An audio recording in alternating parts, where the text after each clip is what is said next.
Market में देखो न मोहनी संगे तू चला हथवा के धला नागी तनिको परेशानी होई।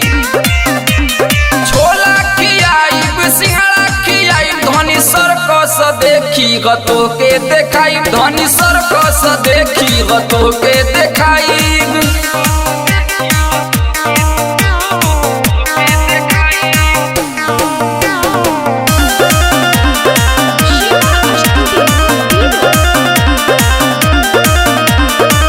रोड पर लागल बाटे भगतन के भीड़ हो धीरे धीरे चली हो धनी धके मन में धीर हो। सुना रोड पर लागल बाटे भगतन के भीड़ हो धीरे धीरे चली हो धनी धके मन में धीर हो।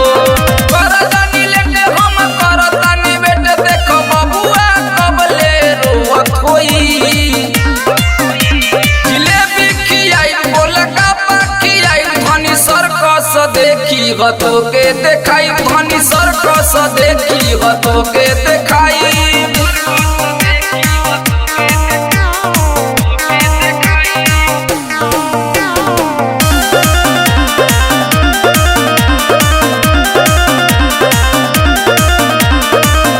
बड़ा भाग से मिलेला माई के दर्शन करया न कानी जानी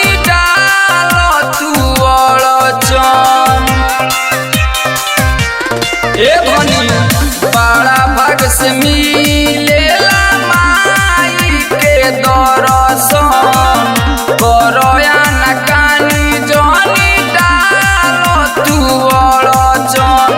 सोनू राजा कहताने भगती में बहताने मन के श्रद्धा सफल होई।